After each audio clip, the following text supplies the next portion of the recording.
Nagbabalik na naman ang inyong tagapaglingkod ng mga balita at pawang katotohanan lamang. Naging mainit nga na usapin sa mundo ng social media.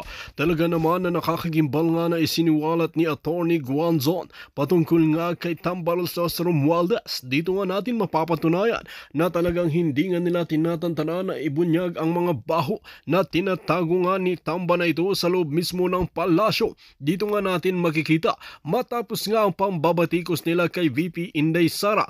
Matapos nga talaga ang issue na ito ay talagang nalaman na kino-cover up lamang nila ang kanilang mga katiwalian. Dito nga natin mapapatunayan na gusto nga nilang i-focus ang mga issue patungkol nga kay VP Inday Sara. Ngunit kung titingnan at pag-aaralan natin, ang hawak nga nila na pondo, mga pera ay halos 500 million. Dito nga natin makikita na kung ikukumpara nga natin sa budget nga na hawak ni VP Inday Sara ay wala pa nga sa 1/4. Dito natin mapapatunayan kung gaano nga talaga kagarapal ang administrasyon na ito sa pamumuno nga ni Kuting ng Norte. Dito natin mapapatunayan na talagang mas lalong lulubog ang bansa natin kung matagal pa silang mauupo at walang mga mambabatas na matibay na magsisiwalat sa kanilang mga kabulukan.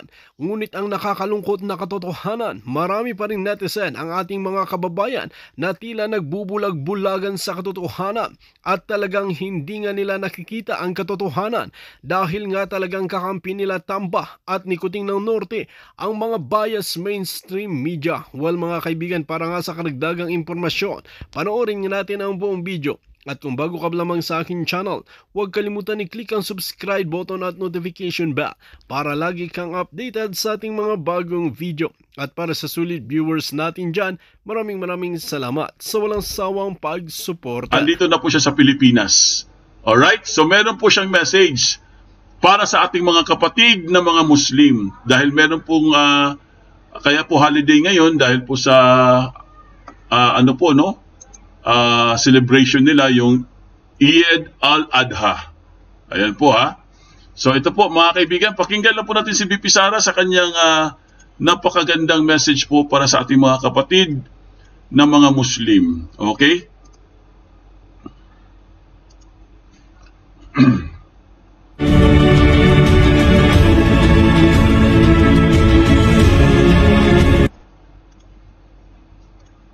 Ito po mga kaibigan, si VP Sara po ang kanyang message.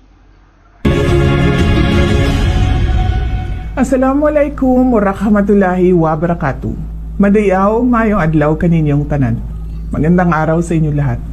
Isang maligaya, pinagpala at makabuluhang Eid al-Adha sa ating mga kapatid sa pananampalatayang Islam. Sa okasyong ito, naway magsilbing paalala sa ating lahat ang kahulugan ng sakripisyo, pananampalataya at kabutihang loob. Mga bagay na mahalaga hindi lang sa ating pananampalataya, kung hindi maging sa ating pang-araw-araw na buhay bilang isang sambayanan. Ang diwa ng Eid al-Adha ay nagsisilbing paalala ng lakas ng loob, pagbibigayan at malasakit sa kapwa. Mga katangiang lubhang mahalaga sa kasalukuyang panahon. Ang aking pakikiisa sa inyo ay pinagtitibay ng kapatiran, paggalang at pagtanggap. Tanggapin sana natin ang biyaya ni Allah sa lahat ng panahon. Eid Mubarak! Ang lahat ng ginagawa natin ay para sa Diyos, sa bayan at sa bawat pamilyang Pilipino. Syukran! And po mga kaibigan, ang matinding message po ng ating Vice President Sara Duterte, Eid Mubarak po sa ating mga kapatid na mga Muslim. Ayan po, no? So, kaya po holiday ngayon dito sa Pilipinas dahil po sa may nagsa-celebrate po sila ngayon, no? Sa kanyang Eid Mubarak po mga kaibigan. At finally po, narinig na po natin si VP Sara, galing po siyang Netherlands, no? Medyo hindi po natin siya napakinggan ng medyo matagal din. May mga updates naman tayo sa Netherlands, no? Ng mga nakarang araw. Pero, ang pinaka-latest po mga kaibigan, nakabalik na po si VP Sara sa Pilipinas at ang alam ko, ang pumalit sa kanya ay si Hanelet po, no? Ang itong ni Duterte. At saka, kung hindi ako nagkakamali, mukhang pupunta din po si Paulo Duterte doon sa Netherlands, no? Sa The Hague. Kasi po ang alam ko, meron po silang celebration sa June 15. Ang June 15 kasi mga kaibigan is Father's Day. Kaya siguro meron silang, kumbaga meron silang mga gatherings dun no? Meron silang mga siguro, may mga konting salo-salo sa mga OFW natin doon, sa mga Filipino sa The Hague, sa Netherlands. So, aabangan din natin yan guys, no? Dahil ang Father's Day po mga kaibigan, very emotional talaga yan. Kasi biruin nyo guys, no? Nakailang araw na po ang ating mahal na Pangulong Duterte sa ICC. Mahigit 80 days na po. Tapos, ang dami na pong dumaan. Dumaan na yung birthday niya. Tapos ito, Father's Day naman. Di ba? So, nakakalungkot, no? Pero huwag kayong mag-alala, no? Sabi ko nga sa inyo, magdasal lang po tayo dahil gumagana naman yung dasal natin, no? Nagpapasalamat po tayo sa Panginoon dahil pinapakinggan po ang mga dasal natin. In fact, no? Ang ganda po ng balita, okay? Nabulabog po ang buong mundo, ha? Nataranta po ang Malacanang, ang palasyo, dahil si Donald Trump po, President Donald Trump mga kaibigan, ay tinulungan na po. Ha? Tinulungan po ang ating Pangulong Duterte guys. Grabe di ba? Ang ganda po ng balita mga kaibigan. June 14 ba? Kasi ang Sunday po is Father's Day, ang alam ko eh. Ang alam ko 15 is Sunday, Father's Day. Yes, Father's Day po, Independence Day po sa Pilipinas is June 12. Parang ganun yung alam ko diyan eh. So anyway, no? Ito na nga, no? Nagpapasalamat po tayo once again kay President Donald Trump sa kanyang mga hakbang patungkol po dito sa pag-sanction ng ICC dahil sa wakas po mga kaibigan, nakita na po natin ang result sa kanyang sanctions. Kanina po binalita natin 4 po ng mga judges, no? And this time, one of the judges, talagang sapul na sapul, nayari po siya guys. Ha? Itong judges na to, itong one of the judges, ito po ipakita natin, ayan no? Ito po isa sa utak. Ha? Utak siya or mastermind siya mga kaibigan, na siya yung nag-order para arestuhin po ang ating former President Duterte, kasi 3 pala sila Yan yung mga mukha na yan Itong nasa gitna, di ba? Kilala nyo yan. Ano ba pangalan nyo nasa gitna? Ano bang tawag niya? Yung nasa gitna, yung blondie yung buhok? Ayan po. Tandaan nyo yung mga mukha na yan. Okay, tandaan nyo. Yan po ang nag-order para arestuhin ang ating former president. Hindi po ito marites, ha? Ayan basahin natin. May nakalagay naman dito ayan Lakihan natin para makita po ninyo kung anong nakalagay. Ayan 3 female judges from the International Criminal Court signed, signed the arrest. Signed. Ano ba yon? Sila ang pumirma. Ayan signed the arrest warrant for former President Rodrigo Duterte for crime against humanity in connection with his bloody war on drugs. Ayan tatlong Maria ng ICC. Tatlong Maria ng ICC. Wala na tong isa, di ba? Yung isa wala na to. Kumbaga 2 na po ang wala dito, di ba? Ewan ko lang kung si Blondie, di ba? Alam ko si Blondie parang wala na yata Di ba? Opo, si Blondie po yung sa gitna, yung Romanian. Tama, yung hindi naliligo, siya yun. Okay mga kaibigan, so paano yan? Isa na lang natitira. Isa na lang. Baka naman kukuha na naman sila ng bago. So hanggang sa maubos po sila guys. Mahurot sila tanan. Wala na maiwan dyan. So, nagpapasalamat po talaga ang buong sambayan ng Pilipino kay Mr. President Donald Trump. Dahil po sa kanyang agarang aksyon, ang bilis umaksyon ni Alam mo, bilib talaga ako kay Trump. Ang bilis umaksyon. Pag sinabi niya mga kaibigan. Kaya nga idol na idol niya si Pangulong Duterte. Itong si Trump, di ba? Idol na idol niya. Parang ginagaya niya si Duterte, Kung ano ang sinabi ni Trump, mga kaibigan, pag sinabi niyang sanction ka agad. Kaya po, kanina guys, nagulat ang karamihan. Bakit po biglang tinanggal naman tong isa? Isa po sa mga utak sa pagpapaaresto kay Duterte. So, ang ibig sabihin, guys, talagang tumulong po ang President ng Amerika para po, mga kaibigan, no? Ito po syempre, guys, ano bang ibig sabihin yan? Ano bang ibig sabihin yan, di ba? Tumulong talaga si Trump dyan. Kasi tinan nyo, inuubos na sila. Di ba? Unti-unti na po silang nawawala, mga kaibigan. Ito pakinggan po natin itong balita. Okay? Meron po tayong update dyan para po makumpleto po yung context natin, mga kaibigan. Pakinggan lang po natin ito, guys. Rosalie, ano yung detalye sa sanksyon na ito? Aga inanunsyo ni United States Secretary of State Marco Rubio ang pagpapataw ng sanctions laban sa 4 na judges ng International Criminal Court o ICC at kabilang rito ang isa sa judges na may hawak sa kasong crimes against humanity laban kay dating Pangulong Rodrigo Duterte. Yes! Palakpakan! Wala ba kayong mga kamay? Ang ganda pakinggan, di ba? Ang ganda pakinggan sa tenga? Oo. Isa sa mga judges, one of the judges, ang humawak or ang humawak sa kaso, no? Ito po, no, yung judge sa case po ni Duterte, ayan, sapul. Sanction din. Bravo! Palakpakan naman tayo dyan kasi wala akong effect eh. Kaya ito lang ang effect natin yan, Ayan, wala tayong sound effect eh, kaya ito na lang, Yay! Napakasaya. Kaya nga, sabi ko nga sa inyo, guys, ang gaba di magsaba, a day of reckoning, di ba? There will be a day of reckoning. Darating talaga ang araw, darating ang panahon. This is it, no? Ito na yung hinihantay natin, guys. Dahil, palihim lang po yan, no? Tahimik lang po si Trump. Pero, talagang tinutuon niya. Pag sinabi niya, mga kaibigan. Ayan. So, baka sa mga susunod na araw, mga kaibigan, baka yung ICC na isarado niya. Ano? Dare kayo? Dare kayo kay Pudinet? Pustahan tayo? Sa susunod na araw, sarado na ang ICC. Abolish na.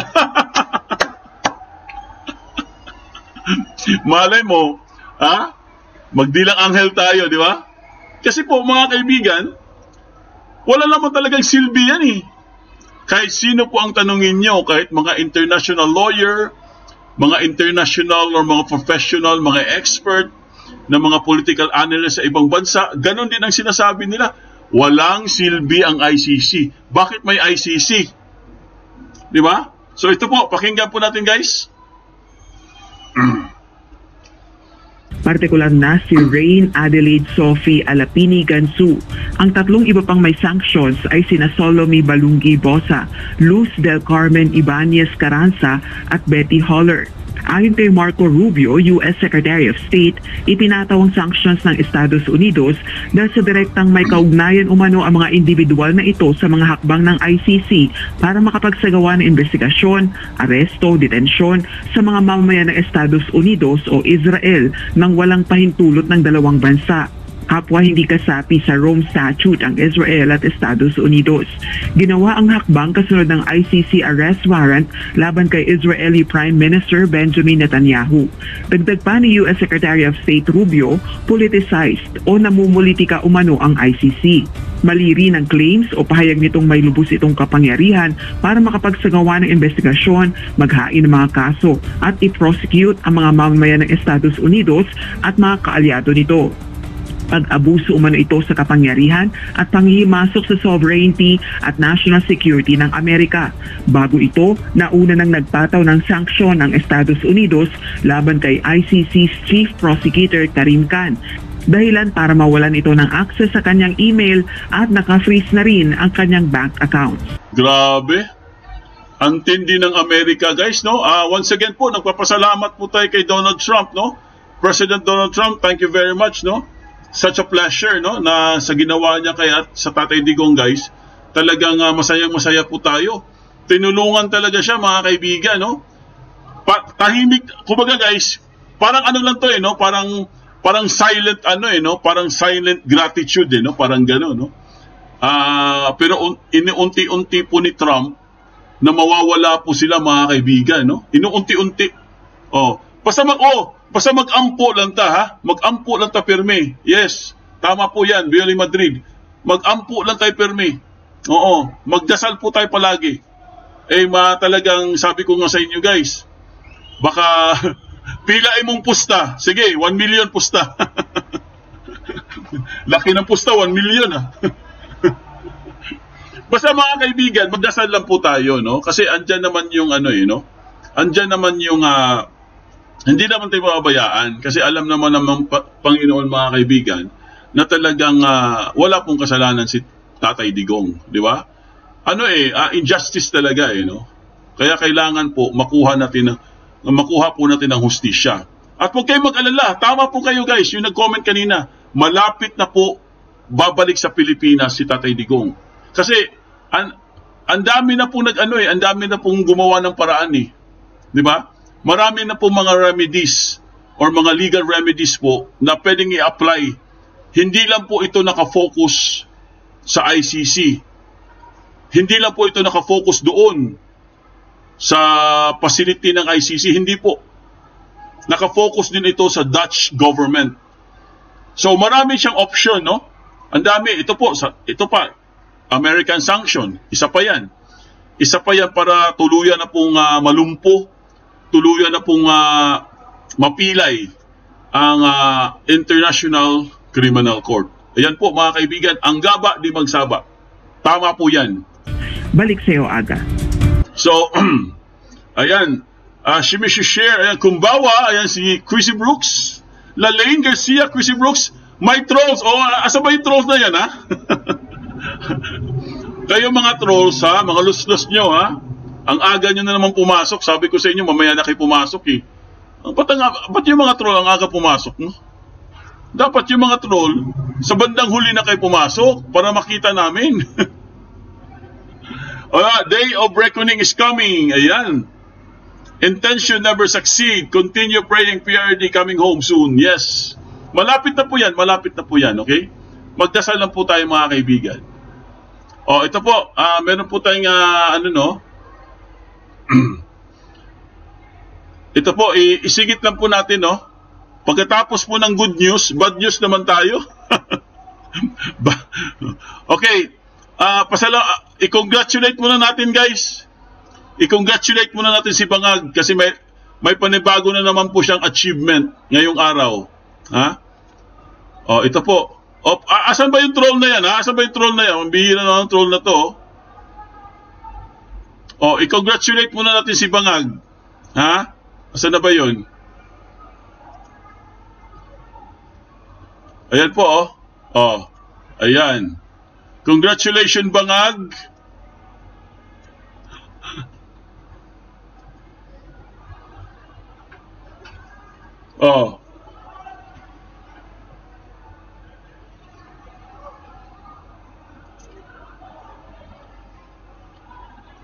Wait lang, ha. May troll daw, eh. Tingnan natin. Bihira naman itong troll. Ang aga-aga na. Nangi-istorbo, eh. Asan na ba yan, ha? Nangi-istorbo tong troll na to, eh. Okay, mga kaibigan, ito po ang ating breaking news. 2.6 million Filipinos were jobless in April of 2025. Sus Mario Joseph. Congratulations, Bangag. Another achievement. Giatay ng Bangag, eh. Ha? Giatay ng Bangag. Asan na ba yan, ha? Teka lang. May ayusin lang tayo dito. Bihira naman tong na to, eh. Nanggugulo tong troll na to, eh. Asan na ba yun? Nawala na yung troll, ah. Nasipa na ba yung troll? Nasipa na? Nawala, eh. Bigla, eh. Ha? Biglang nawala yung troll, ah. Asan na yun?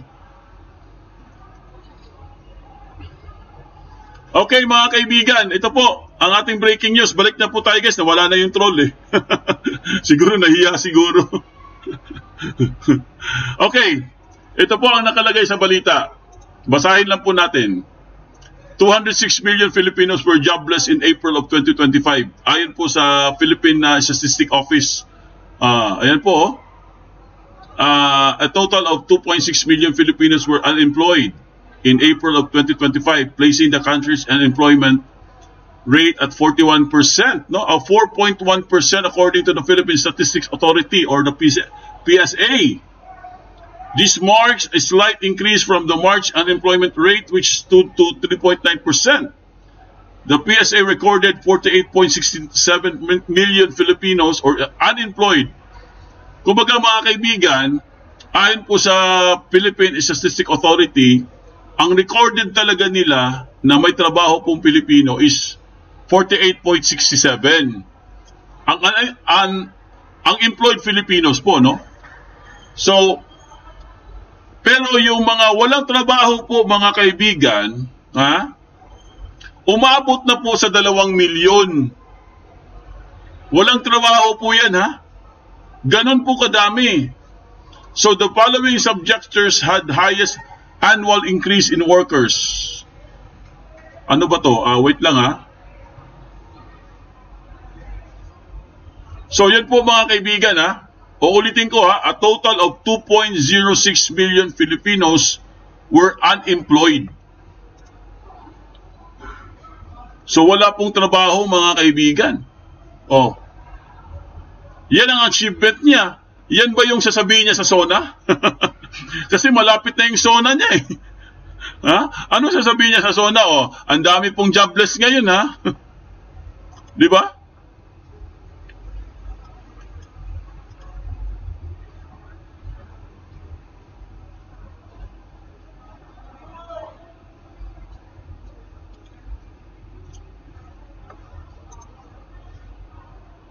Wait lang ha, may hahanapin lang tayo. Ito po, basahin lang po natin guys. Despite the slight uptick in unemployment, the Philippine labor market continues to demonstrate resilience amid global headwinds.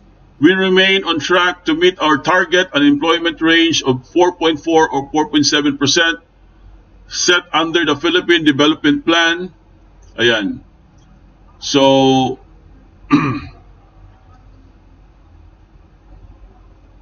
wala na. Okay na to. So, mga kaibigan, ulitin ko lang ha.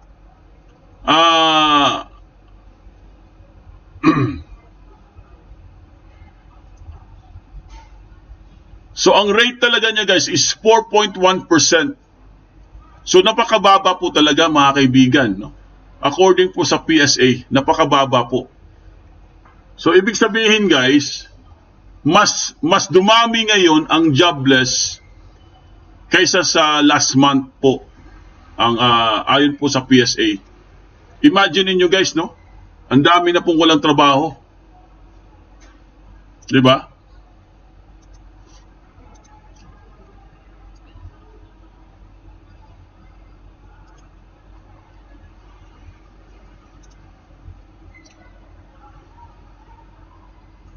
Wait lang may nahanap lang tayo. Para ano.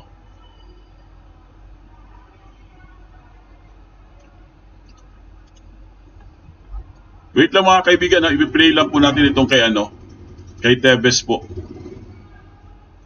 Para ma-update kayo mga kaibigan.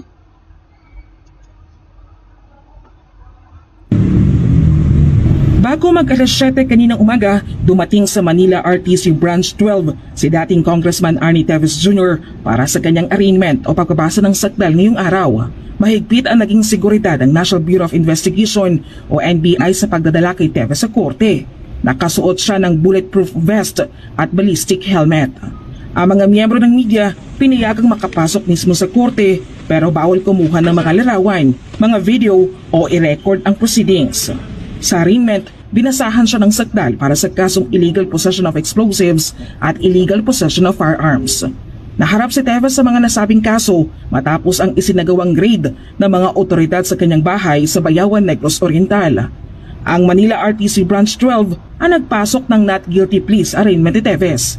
Ito'y matapos piliin ni Teves na huwag magsalita o magpasok ng plea sa mga ibinasang sakdal sa kanya ng korte. Iginit nito ang kanyang karapatan to remain silent. Pagkatapos ng arraignment, sinundan ito ng pre-trial at pagmamarka ng mga ebidensya ng prosecution at depensa. Pinagbigyan ng korte ang motion na makonsolidate ang mga nasabing kaso sa arraignment. Meron na ring schedule ng mga susunod na trial simula July 29, 2025 hanggang sa taong 2027. Pagkatapos ng arraignment, ibinalik si Teves sa NBI Detention Facility sa Bucor, Muntinlupa City.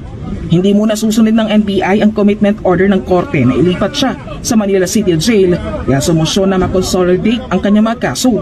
Nahaharap si Teves sa 10 counts ng murder, 13 counts ng frustrated murder at 4 counts ng attempted murder sa Manila Regional Trial Court Branch 51 para sa Digamo murder case.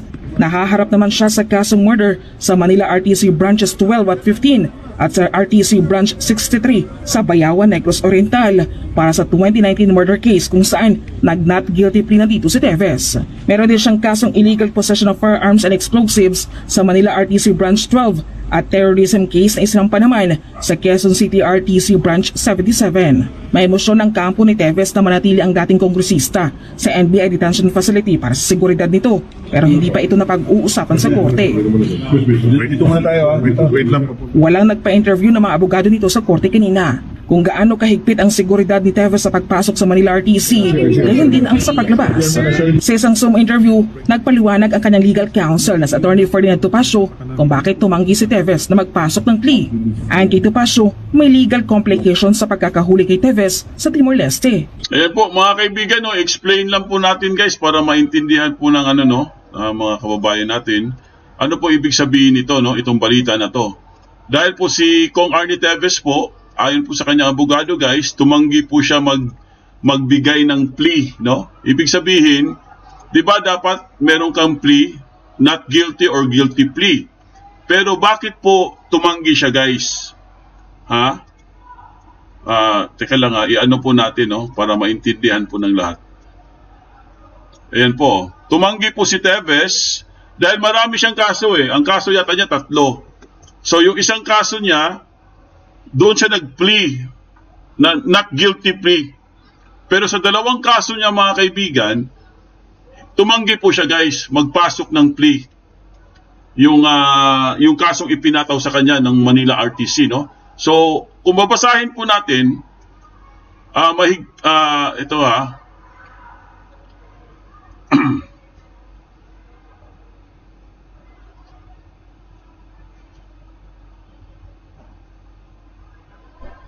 Ayan po mga kaibigan, sa isang Zoom interview, nagpaliwanag si Topacio kung bakit tumanggi si Teves na magpasok ng plea. No? Ayon kay Topacio, may legal complications sa pagkakahuli kay Teves sa Timor-Leste. Ibig sabihin guys, questionable yun. Dahil po, kung naalaala nyo, lahat po ng request ng kampo ni Teves, no? Lahat ng request niya sa Timor, pinanigan po ng Timor-Leste mga kaibigan. Lahat ng request ni Teves, lahat yun. Yung sa asylum niya. Tapos, sa Philippine side naman mga kaibigan, itong Department of Justice, lahat naman ng request nila,